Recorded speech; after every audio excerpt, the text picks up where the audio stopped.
Everybody, this is Dream, and today we're going to be taking a look at the Xfinity race this weekend. It's called the Sport Clips Haircuts Help a Hero 200 at Darlington Raceway. So this particular race, we're not going to have the, the qualifying until the same day, and it's only a couple hours before the race actually happens. And for that reason, I'm going to go ahead and make the video without knowing exactly where people are going to start. But what I'm going to just kind of give you is information about how to structure your lineup once that occurs, because by the time that qualifying started, I wouldn't have time to actually create a video to tell you this information. So therefore, I am going to just kind of preemptively do that, and then kind of say, okay, if this guy starts here, then that's going to be a good option potentially.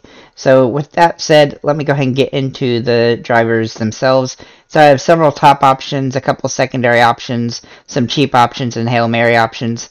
Obviously, you have to average $8,333 in order to be good here on DraftKings, and so you can't go above that. So obviously, we can't just pick the 5 best drivers like Kyle Larson and Christopher Bell and Ty Gibbs and Chastain and Gregson and Allgaier. We actually have to use some cheaper guys mixed in. So I'm going to give you the best cheap guys, I'm going to give you the best top guys to use, and hopefully you can develop a lineup around those guys, or if there's somebody else that you think is better, then you can maneuver them in. So I've gone through and I've looked at every driver and looked at the history at the track, mostly in Xfinity, but also a couple of the drivers do have some history in other series like Truck and Cup, and I didn't let that influence me too much. I'm just prioritizing Xfinity because the cars are, different than the other series. But I might mention that they've been good or bad in the other series at some point. With that said, let's get into the drivers. So Kyle Larson is the overall top pick. Obviously, he's had 2 races in Xfinity this season, a first place finish and a second place finish. Now, the downside if he starts in the top, 2 or 3, is that does cap his points a little bit. Of course, it helps if he can lead laps, but he will potentially be capped, and his price is fairly expensive, so we need more points out of him than the other. I would say if he starts outside the top 5 or 6, then he's probably a must-play, simply because he'll get quite a few more points just starting anywhere outside the top 5. But even if he starts in the top 5, if you can afford him, he's definitely probably worth it. He's been good at the track overall, and I definitely like him. Just remember that he's kind of capped based on the points, so you do have to be aware of that. My next pick is Justin Allgaier. He has also been pretty solid at the track. In 5 Xfinity starts, he has 4 top 6 finishes, including 2 wins, and obviously his starting position would definitely help if he can start a little bit farther back. But overall, he's been really solid at this track, and so he's a pretty safe pick, regardless where he starts. But just like Larson, his price is pretty high, so, capping it is going to be a little bit, unless he can get and lead some laps and stuff like that. Then my next option is Noah Gragson, who's been really good as of late. So at this track, he has 5 starts, and in those 5 starts, his worst finish is 7th, and he has 4 top 5s, along with a win. All of his starts started inside the top 15 as well, but one of the things that has helped him is that he has led a lot of laps here, and so if he can lead some laps, he has a potential to get over 60 points. Obviously, he's a little bit capped if he gets a high starting position, but if he can lead laps, then that's going to be the key. And so he's another guy that, he's kind of in the same boat as Larson and Allgaier. Whoever you think is going to lead the most laps, you might end up actually choosing the guy that starts at the highest point. I don't know if, that might be the best solution to that. And then I have 2 more top options. One of them is Josh Berry. He's a little bit less expensive than the others. As you can tell, he's been really good in the recent weeks and the Xfinity series. And in the 2 races that he's raced at Darlington, he has 1 really good finish and 1 really bad finish. He's a little bit risky because he did wreck out in 1 race, but he's been really good lately, and so there's a little bit of risk. I would definitely call him a good option if he starts a little bit farther back than in the top 10, but I feel like he's a little bit safer just from the perspective his price is a little bit cheaper than like Larson or Allgaier. but I do think I would pick Gregson or Allgaier over him, just because he's not that much cheaper. But overall, he's a pretty decent pick. He's not ideal, but he's in an okay position. And then my final guy is John Hunter Nemechek.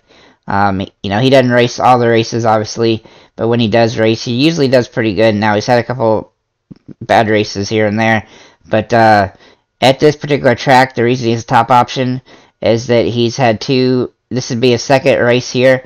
His first race was really good, so he does want to start a little bit farther back, but he's got a really good race car that can compete for at the track itself, and so he definitely is a decent option overall. Then I have two secondary picks. One of them is Sheldon Creed. Let's see if I can find him here. Now his price is a lot less expensive, but he's had basically 5 races at the track between all the series. In 2 cup races, he was really good. In 2 truck races, he was really good. Had really good finishes. And the one Xfinity race he's had here, he wrecked out. Now, that's, a little cause for concern, but he does have a decent car, and he's done pretty good at this track throughout the different series. And so I think he's a good secondary option, and he's pretty inexpensive at $7,800. So he's a guy that you can take a look at if you want to save some money.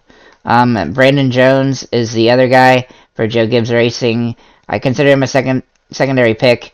In his 5 starts here, he has 1 win, 3 top 10s, and 2 races outside the top 20. I wouldn't use him if he starts in the top 10, but if he gets outside the top 10, then he definitely has some value potential simply because he can improve that position, and he's done pretty well at the track. Like I said, he's had a couple off races, which is why he's a secondary pick, but overall he's a pretty decent driver at this track. Then we have some guys that I feel like are cheap guys that you could consider to help limit your lineup prices, so you can afford, Larson or Gregson or Allgaier. One of these, now he's not the cheapest obviously, but is Austin Hill. Austin Hill, if he starts in the back half, he's going to have a really good chance. Every race that he's had here has been, at all levels, have been good finishes, and so we like him as a potential. He actually has a pretty high ceiling simply because of that, just the fact that he's done good at this track in just every series. And so I definitely like him as an option. And he's not going to kill you at the bank, but you do need to, get some other cheaper options as well if you roster him. So to get into the guys that are below the 8,000 mark now, our first guy is Ryan Sieg. He has had a pretty good season.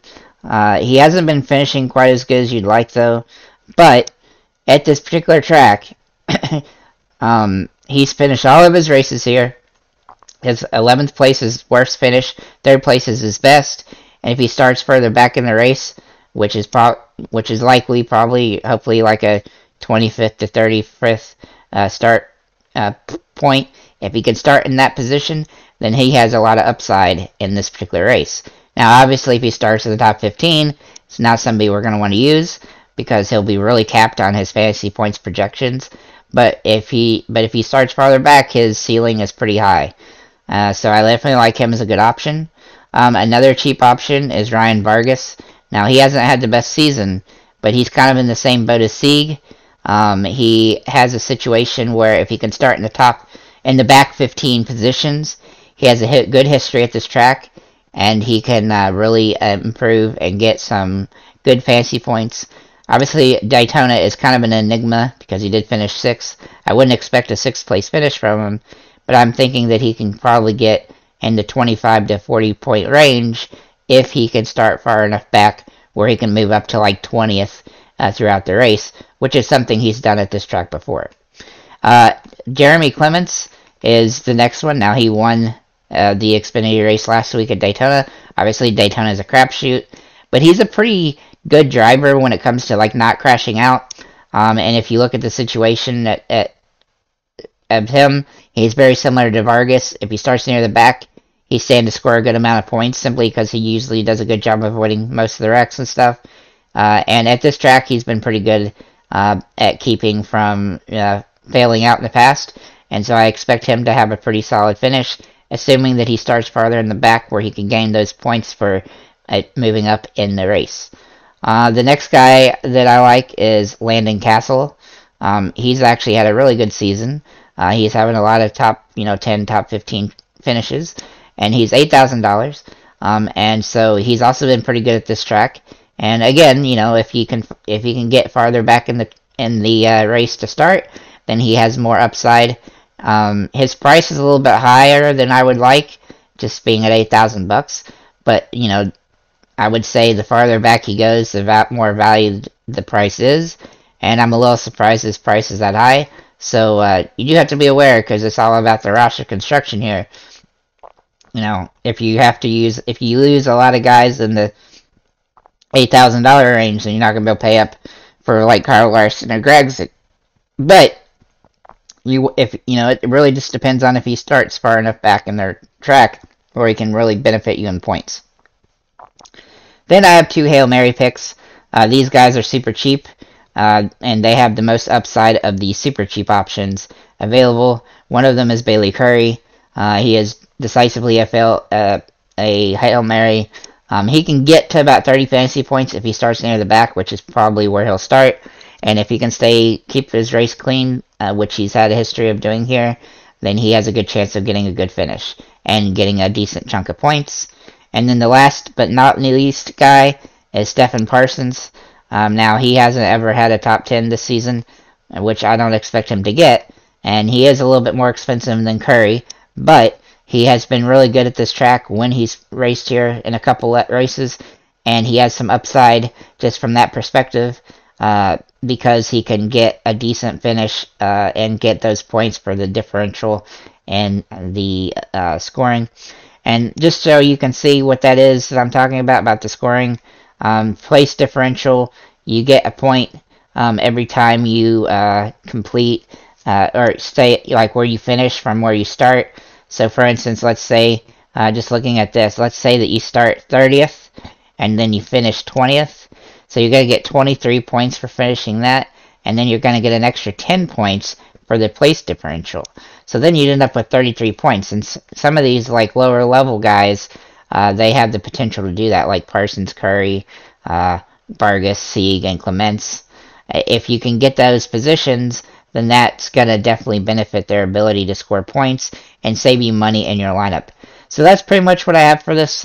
Thank you for commenting, and subscribing. Good luck with the race. I'm sorry I have to do this before the qualifying, so we can't exactly tell where people are going to start, which would definitely take an advantage. But these drivers that I've mentioned are the guys that have the best success at this particular track, and so I believe that once the qualifying is done, then you can kind of utilize this information and compare it with the qualifying to make your best options for your picks. Thanks a lot, and have a nice day.